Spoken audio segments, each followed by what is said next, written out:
Hello dear students, RRB NTPC exam के लिए reasoning booster series जो मैंने स्टार्ट की थी, आज उसकी हमारी लास्ट क्लास है। हाँ प्यारे बच्चों, आपके एग्जाम से पहले मैंने सारे चैप्टर्स के जो इंपॉर्टेंट टाइप के क्वेश्चन हैं वो आपको अच्छे से रिवाइज करवा दिए हैं, ताकि आप एग्जाम में जाने से पहले किसी भी इंपॉर्टेंट टाइप का क्वेश्चन जो है ना वो छोड़कर ना जाए।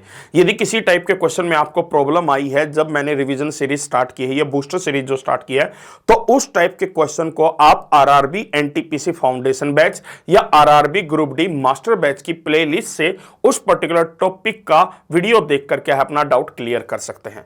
तो प्यारे बच्चों, आज की क्लास के अंदर मैं आपको बताऊंगा कि क्रिटिकल रीजनिंग से आपके एग्जाम में कौन कौन से टाइप का क्वेश्चन आ सकता है। साथ ही साथ इनमें से यदि किसी भी टाइप के क्वेश्चन में आप थोड़ा सा अनकंफर्टेबल महसूस कर रहे हैं, यानी यदि आपसे क्वेश्चन सोल्व नहीं हो रहा है, तो मैं आपको वही रिकमेंडेशन दूंगा कि दोनों प्लेलिस्ट के अंदर क्रिटिकल रीजनिंग के नाम से बेसिक कंसेप्चुअल वीडियो अवेलेबल है, जिसे आप चैनल से जाकर देख सकते हैं। तो चलिएगा डियर स्टूडेंट्स, हम स्टार्ट करते हैं। सबसे पहले टाइप का जो क्वेश्चन आपके एग्जाम में आ सकता है वो आ सकता है स्टेटमेंट और अजम्पशन। सबसे पहले अजम्पशन का मतलब समझिएगा कि अजम्पशन होता क्या है। अजम्पशन वो चीज है जिसे आप माइंड में रखकर कोई स्टेटमेंट देते हैं। यानी जब स्टेटमेंट और अजम्पशन के क्वेश्चन को आप सोल्व कर रहे हैं तो उसमें एक बात को याद रखना, क्या जो ऊपर दी गई स्टेटमेंट है वो नीचे दी गई कि नहीं अजम्पशन को माइंड में रखकर दी जा सकती है, तभी वो क्या होगा, अजम्पशन आपका वैलिड होगा। बाकी डिटेल के लिए तो मैंने आपको बताया, डिटेल के लिए आप वीडियो पूरा देख सकते हैं क्रिटिकल रीजनिंग का।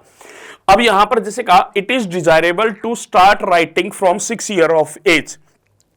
6 वर्ष की आयु से लिखना शुरू करना उचित होगा। फिर पहला अजम्पशन क्या कह रहा है, fine motor skills are well developed by 6 year of as.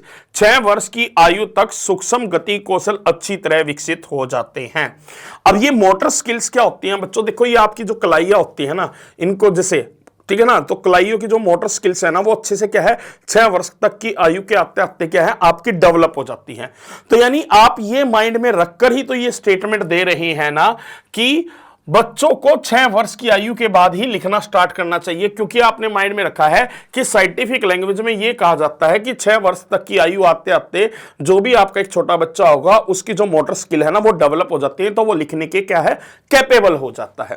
तो यानी इसका मतलब जो पहला अजम्पशन है ना वो आपका बिल्कुल क्या है वैलिड है, तो पहले वाला आपका सही होगा। अब दूसरा क्या कहता है, children can not write before 6 year of age. देखो बच्चों, यहां पर तो क्या कहा गया है कि जो मोटर स्किल है ना वो 6 वर्ष तक आते आते डेवलप हो जाती है, पर ये थोड़ा है कि जो भी कोई चाइल्ड होगा उसकी डेवलपमेंट एक जैसी होगी। कुछ बच्चे ऐसे होते हैं जो 3-4 साल के अंदर ना इतनी डेवलपमेंट कर जाते हैं जो एक 6 साल का बच्चा भी नहीं करता। तो ये तो कहीं ना कहीं थोड़ा सा चाइल्ड टू चाइल्ड भी थोड़ा बहुत डिपेंड होता है। और यानी हम ये नहीं कह सकते हैं कि मोटर स्किल जब तक अच्छे से डेवलप नहीं हो सकती तब तक जो है ना बच्चा लिख नहीं सकता, तो ऐसा भी कोई वैलिड पॉइंट नहीं है। तो यानी ये अजम्पशन माइंड में कर हम क्या है ये डेफिनेट स्टेटमेंट नहीं दे सकते, तो इसलिए ये वाला आपका क्या हो गया गलत। इसलिए क्वेश्चन का जो आंसर बनेगा वो आपका क्या बनेगा, option D, only assumption 1 is implicit. अब दूसरा एग्जाम के अंदर जो क्वेश्चन आ सकता है वो आ सकता है स्टेटमेंट और कंक्लूजन का। अब स्टेटमेंट और कंक्लूजन का ये क्वेश्चन क्या कह रहा है, due to the decision to explore 8 nuclear weapons at its test site the nation is facing international oppositions. अपने परीक्षण स्थल पर 8 परमाणु हथियारों का विस्फोट करने के फैसले के कारण देश को अंतरराष्ट्रीय विरोध का सामना करना पड़ रहा है। अब बच्चों यहां पर ना देखो, एक हमें स्टेटमेंट दी गई है। क्या स्टेटमेंट दी गई है कि कोई एक पर्टिकुलर कंट्री है वो अपने देश के अंदर क्या है न्यूक्लियर वेपन का क्या है टेस्टिंग कर रहा है, तो उससे इंटरनेशनल का क्या है, इंटरनेशनल लेवल पर क्या है दूसरी कंट्रीज का क्या है सामना करना पड़ रहा है, यानी वो उस चीज का ऑब्जेक्शन कर रहे हैं। अब यहां पर बच्चों पहली बात जब हम समझेंगे कि कंक्लूजन क्या होता है, conclusion is 100% result that have to be confirmed by you. निष्कर्ष वह 100% परिणाम होता है जिसे आप साबित करते हैं। यानी इस स्टेटमेंट के बेस पे हमें कंक्लूजन निकालना है। यहां पर क्या कहा है, the citizens of the nation supported the decision. देश के नागरिकों ने इस फैसले का समर्थन किया। पहली तो बात हम कंक्लूजन को देखते हैं, क्या बच्चे वो स्टेटमेंट से रिलेवेंट है, मैंने आपको बताया था। तो देखो अब देश के लोग उस डिसीजन को सपोर्ट कर रहे हैं या नहीं कर रहे, इसके बारे में कहीं भी स्टेटमेंट में कोई भी चीज मेंशन नहीं है, तो इसलिए ये वाला कंक्लूजन आपका क्या हो गया, गलत हो गया। दूसरा, some powerful countries do not want other nations to become as powerful as they are. कुछ शक्तिशाली देश नहीं चाहते कि अन्य राष्ट्र उनके जितने शक्तिशाली बन जाएं। तो आप एग्जाम में ऐसी चीज में पता क्या गलती करते हैं, भावनाओं में बह जाते हैं और भावनाओं इमोशंस के आधार पर आप सोचते हैं अमेरिका किसी दूसरे को सुपर पावर बनना नहीं देना चाहता तो इसलिए वो ऐसा करता है, तो उस चक्कर में आप इसको क्या कहोगे, ठीक कहोगे। प्यारे बच्चों, जब स्टेटमेंट और कंक्लूजन का आंसर हम देते हैं ना, तो हमें यह देखना है कि ओवरऑल क्या चल रहा है, वो सिनेरियो माइंड में नहीं लाना, हमें क्वेश्चन का आंसर स्टेटमेंट के बेस पर देना है। और स्टेटमेंट में कहीं पर भी इस बारे में कोई चीज मेंशन नहीं है कि जो और पावरफुल कंट्रीज हैं वो दूसरों को पावरफुल बनना नहीं देना चाह रही, उनके बारे में ऐसी कोई क्या है हमें इंफॉर्मेशन नहीं दी गई। तो दूसरा भी क्या होगा, गलत। इसलिए क्वेश्चन का आंसर होगा neither conclusion first nor second follows. अब तीसरा क्वेश्चन, स्टेटमेंट और आर्ग्यूमेंट। अब स्टेटमेंट और आर्गुमेंट का जो क्वेश्चन होता है ना, तो आर्गुमेंट हरदम दो टाइप का होता है, जैसे मैंने आपको बताया था, एक होता है स्ट्रॉन्ग आर्गुमेंट, एक होता है वीक आर्गुमेंट। स्ट्रॉन्ग आर्गुमेंट कौन सा होगा, जो स्टेटमेंट को क्या है कहीं ना कहीं क्या है मजबूत बनाएगा, जो कथन दिया गया है। वीक आर्गुमेंट कौन सा होगा, जो स्टेटमेंट को वीक करेगा। तो हमें ना हरदम वो टिक करना है जो स्टेटमेंट को क्या बनाए, स्ट्रॉन्ग बनाए।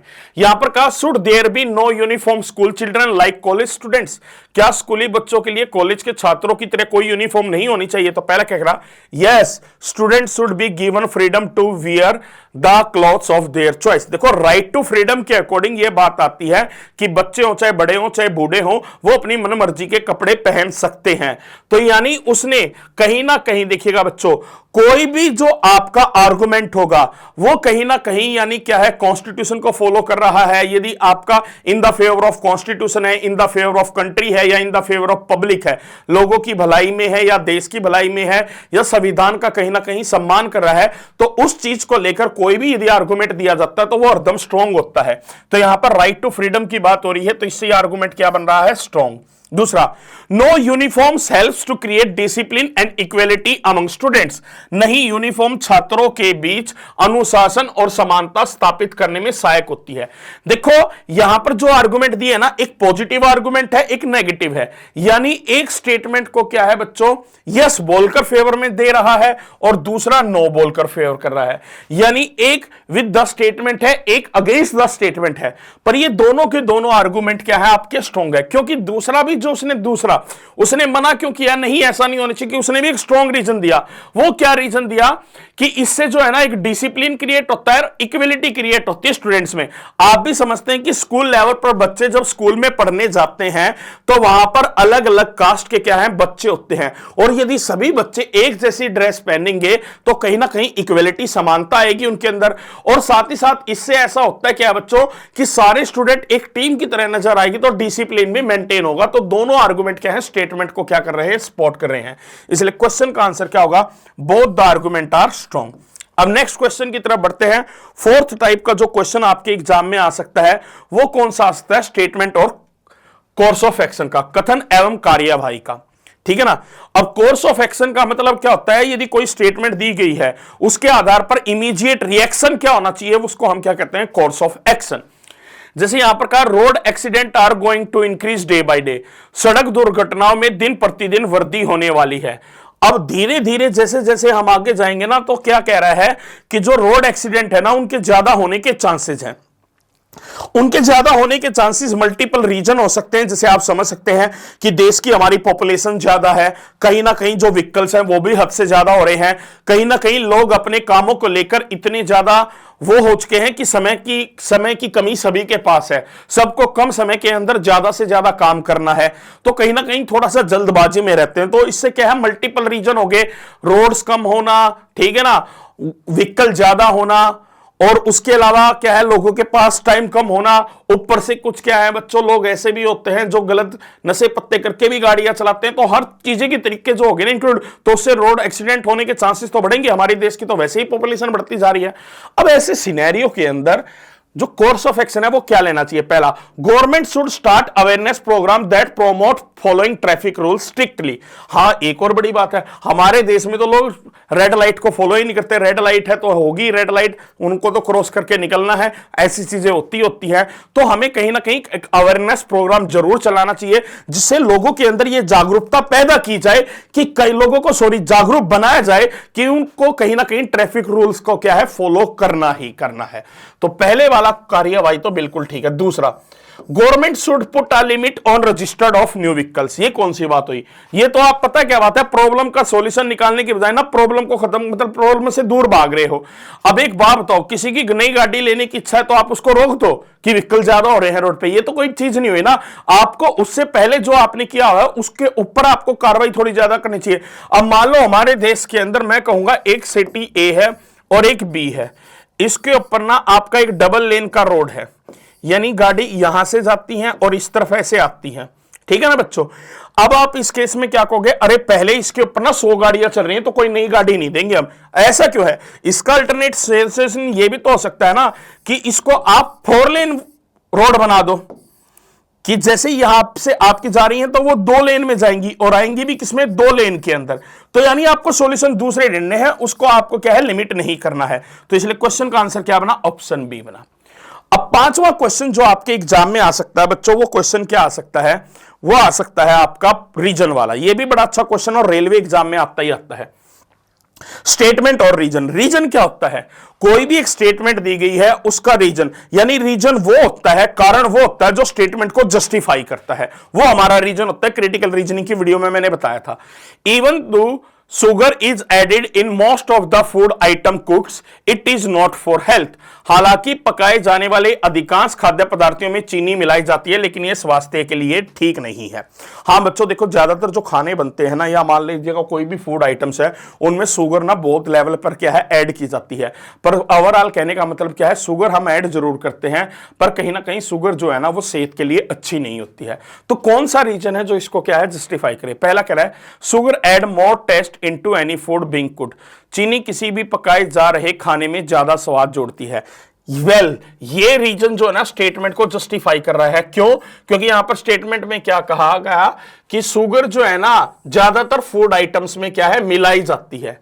वो क्यों मिलाई जाती है, उस चीज का रीजन दिया गया है कि ना वो खाने में क्या है, टेस्ट ऐड करती है, किसी भी खाने में क्या है, ज्यादा स्वाद लेकर आती है, तो इसलिए चीनी मिलाई जाती है। तो यानी ये रीजन जो है ना वो स्टेटमेंट को कहीं ना कहीं थोड़ा सा क्या कर रहा है, सपोर्ट कर रहा है, जस्टिफाई कर रहा है। दूसरा, sugar is the most consumed, यहां पर एक्सट्रीम वर्ड आ गया बच्चों। मैंने आपको कहा था एक्सट्रीम वर्ड जहां पर आएंगे क्रिटिकल रीजनिंग के अंदर वो कभी भी नहीं होगा। ये कहना चाह रहा है कि चीनी देश में सबसे ज्यादा इस्तेमाल होने वाली चीज है, इसके बारे में कोई बात है नहीं, इररिलेवेंट पॉइंट हो गया। तो क्वेश्चन का आंसर क्या बना, ऑप्शन बी। अब लास्ट क्वेश्चन, लास्ट टाइप का जो क्वेश्चन आपके क्रिटिकल रीजनिंग का आपके एग्जाम में आ सकता है, वो क्या है, कॉज एंड इफेक्ट का क्वेश्चन। यहां पर आपको कुछ स्टेटमेंट दी गई है और 2 स्टेटमेंट दी गई है, उनमें से बताना कौन सा कॉज है और कौन सा इफेक्ट है। देखो कॉज एंड इफेक्ट का ना मैंने आपको एक ही चीज बताई थी, एक्शन रिएक्शन, सुने ना, एक्शन का रिएक्शन। तो कॉज एक एक्शन है और इफेक्ट क्या है, उसका रिएक्शन है, ठीक है ना। हमें जो 2 स्टेटमेंट दी गई है उनमें से हमें देखना होता है कि कौन सा कॉज है, कौन सा इफेक्ट है, या दोनों ही पर्टिकुलर इफेक्ट है किसी कॉमन कॉज के, या दोनों ही कॉज है, ठीक है ना। कुछ इस तरीके से ऑप्शन जो हमें दिए होते हैं, जैसे यहां पर कहा the school bus with teachers and student could not reach the school on time, शिक्षकों और छात्रों को ले जा रही स्कूल बस समय पर स्कूल नहीं पहुंच सकी। ओके। दूसरा स्टेटमेंट कहा a major accident took place on the road blocking the traffic, सड़क पर एक बड़ी दुर्घटना हो गई जिससे यातायात बाधित हो गया। एक बात बताओ बच्चों, क्या ऐसा हो सकता है कि मान लो एक स्कूल बस है, एक स्कूल बस है जिसमें कुछ टीचर भी हैं और कुछ स्टूडेंट भी हैं, और वो जो स्कूल बस है ना वो आपकी क्या है बच्चों, रोड पर चल रही है, और रोड पर चल रही है, और उसको पता है कि आगे जाकर कहीं ना कहीं आपका कुछ समय बाद क्या आ जाएगा, स्कूल आ जाएगा। क्या आ जाएगा, स्कूल आ जाएगा। तो स्कूल बस को कहां पर पहुंचना है, स्कूल में पहुंचना है। पर जब वो स्कूल बस क्या है प्यारे बच्चों, स्कूल के लिए जा रही थी, तो वहां पर क्या हुआ कि रास्ते में ना एक एक्सीडेंट हो गया। रास्ते में क्या हो गया, एक एक्सीडेंट हो गया। अब जाहिर सी बात है, रास्ते में यदि एक्सीडेंट हुआ है तो एक्सीडेंट होने के कारण क्या है, जो स्कूल बस है वो स्कूल पर टाइम पर नहीं पहुंच जा पाएगी। तो आप कहेंगे यस सर। तो इसका मतलब सीधा सीधा यहां पर क्या कहा गया है, तो सीधा सीधा यहां से जो तात्पर्य निकल रहा है वो क्या है कि ये है कॉज। ये क्या है आपका बच्चों, ये है आपका कॉज। कॉज का मतलब क्या है, ये है आपका कारण, और इसी कारण स्कूल बस लेट होगी और बच्चे भी क्या हो गए, लेट हो गए, और ये क्या बना, उसका इफेक्ट बना। यानी कहीं ना कहीं रास्ते में एक बड़ा हादसा हुआ था जिसकी वजह से यातायात बाधित हो गया। अब यातायात यदि बाधित हुआ है तो उसके कारण उस ट्रैफिक जैम में स्कूल बस भी फंस गई और उसका इफेक्ट क्या हुआ कि टीचर और स्टूडेंट जो है ना वो स्कूल के टाइम पर नहीं पहुंच पाए। तो यानी क्वेश्चन का आंसर क्या बना, if statement 2 is the cause and statement 1 could be its effect. बात आ गई समझ में? तो आप कहेंगे यस सर। तो चलेगा बच्चों, इसी के साथ आपका मैंने 15 टॉपिक जो है ना, यानी 15 क्लासेस के अंदर जितने भी रीजनिंग के इंपॉर्टेंट टाइप के क्वेश्चंस हैं हर टॉपिक के, वो आपको रिवाइज करवा दिए हैं और मुझे पूरी उम्मीद है कि एग्जाम में आपको ना इसका फायदा जरूर मिलेगा। इसके अलावा जो बच्चे आरआरबी एनटीपीसी के अलावा किसी और अन्य एग्जाम की भी तैयारी कर रहे हैं, रेलवे एग्जाम की, तो वो रीजनिंग के ये प्रैक्टिस सेट आज ही अमेजॉन और फ्लिपकार्ट से ऑर्डर करके मंगवा सकते हैं। साथ ही साथ प्यारे बच्चों, अब तो अंत इतना ही कहूंगा, समय नजदीक आ चुका है। अब असली समय यही है कि आपको एग्जाम के अंदर जाकर अपना पूरा 100% देना है। विश्वास कीजिएगा, एग्जाम में यदि आपने पूरा अपना 100% दिया ना, तो जो आपने सोचा है ना वो आप जरूर हासिल करोगे। बस उसके लिए आपको एक ही चीज करनी है बच्चों, अपने आप पे कॉन्फिडेंस रखना है और साथ ही साथ कहीं ना कहीं अपने आप को इतना समय जरूर देना है एग्जाम में कि हर सब्जेक्ट के क्वेश्चनों को प्रॉपर तरीके से आप आसानी से सोल्व कर पाओ। तो टाइम मैनेजमेंट को प्रॉपर तरीके से लेकर चलो। तो चलिएगा बच्चों, इसी के साथ आप सभी को आपके आने वाले एग्जाम के लिए बेस्ट ऑफ लक। उम्मीद है आपको ये वाली बूस्टर सीरीज पसंद आई होगी। बूस्टर सीरीज यदि पसंद आई है तो वीडियो को लाइक करना ना भूलें। साथ ही साथ जिन बच्चों ने चैनल को सब्सक्राइब नहीं किया है वो चैनल को भी सब्सक्राइब करें। तो अब मुलाकात होगी फिर अगले किसी नए सेशन में। Till then take care, good bye.